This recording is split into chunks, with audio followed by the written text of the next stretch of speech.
LIC of India presents Union Budget 2025, co-presented by Sensodyne, co-powered by SBI, the banker to every Indian, and LIC Housing Finance Limited, associate partner ACC and Ambuja Cement. लेकिन middle class के लिए जबरदस्त ऐलान किया गया है। Middle class को एक बहुत बड़ी राहत दी गई है। 4 लाख तक कोई टैक्स नहीं है। ये जानकारी 4 लाख से 8 लाख तक 5% का टैक्स स्लैब होगा और 8 लाख से 12 लाख तक 10%। इसके अलावा 12 लाख से 16 लाख तक अगर आपकी तनख्वाह है तो 15% टैक्स है और 16 लाख से 20 लाख तक की आमदनी पर 20% टैक्स। 20 लाख से 24 लाख तक 25% टैक्स है और 24 लाख से ऊपर 30% टैक्स देना होगा। और हमारे टैक्स एक्सपर्ट ने निर्मला सीतारमण के टैक्स अनाउंसमेंट को शानदार तरीके से समझाया भी है। आप देखिए कैसे समझाया है।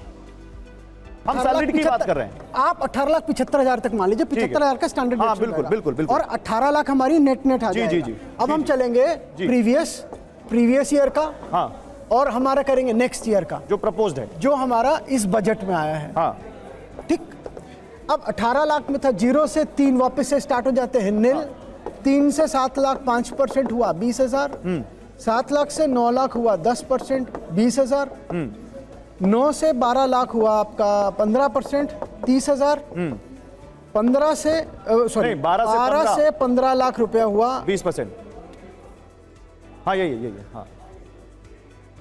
ये हुआ आपका 20% हुआ आपका 60,000 रुपया। और 15 से ऊपर 15 से आपने बोला 18 लाख तक। हाँ। 30% हुआ आपका 90,000 रुपया। हाँ ठीक है। अब इसको कैलकुलेट करिए, 20 40 70 और 130 और 90।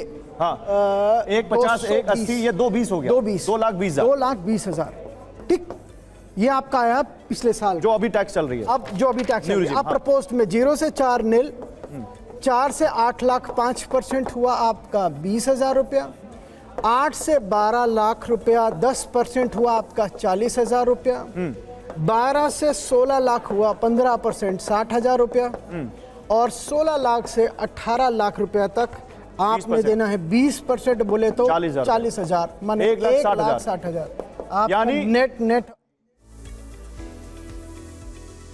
अब आपको मोदी सरकार के 2 बड़े मंत्रियों राजनाथ सिंह और पीयूष गोयल का बयान सुनाते हैं। उन्होंने बजट को शानदार बताया है और निर्मला सीतारमण की जमकर तारीफ की है। इनकम टैक्स में बड़ी राहत देते हैं तो उससे कंजम्पशन से ग्रोथ को बहुत बड़ा फिलिप मिलता है, बहुत बड़ा प्रोत्साहन मिलता है।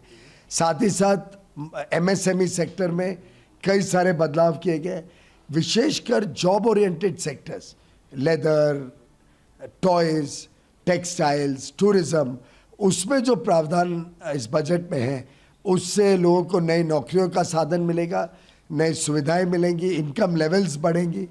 वित्तीय वर्ष 2025-26 के बजट में डिफेंस मिनिस्ट्री को 6,81,000 करोड़ से अधिक का एलोकेशन किया गया है, जो पिछले साल के बजट एलोकेशन से लगभग 9.5% अधिक है। और डिफेंस फोर्सेस का मॉडर्नाइजेशन ये हमारी सरकार की प्राथमिकता रही है और इसके लिए भी 2025-26 में 1,80,000 करोड़ रुपए का कैपिटल एलोकेशन किया गया है, जो हमारी सेनाओं की क्षमता को पहले से कहीं और अधिक बढ़ाएगा। और इस आम बजट में बिहार को कई बड़े तोहफे मिल गए हैं। बिहार को नए एयरपोर्ट की सौगात दी गई है। इस बजट में लेदर इंडस्ट्री के लिए विशेष पैकेज का ऐलान किया गया है। बिहार में मखाना बोर्ड बनेगा, ये भी ऐलान किया गया वित्त मंत्री की ओर से। पटना IIT कॉलेज का विस्तार होगा, ये भी कहा गया। तो बिहार के लिए वित्त मंत्री का पिटारा खुला। इस बजट में ये बड़े ऐलान किए गए हैं।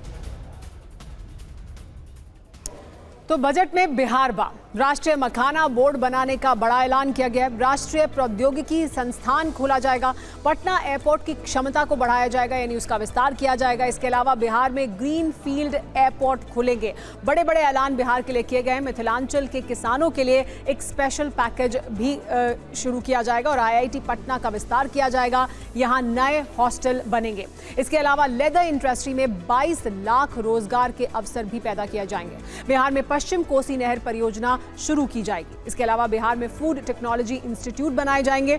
दलहन की खेती को बढ़ावा दिया जाएगा बिहार में।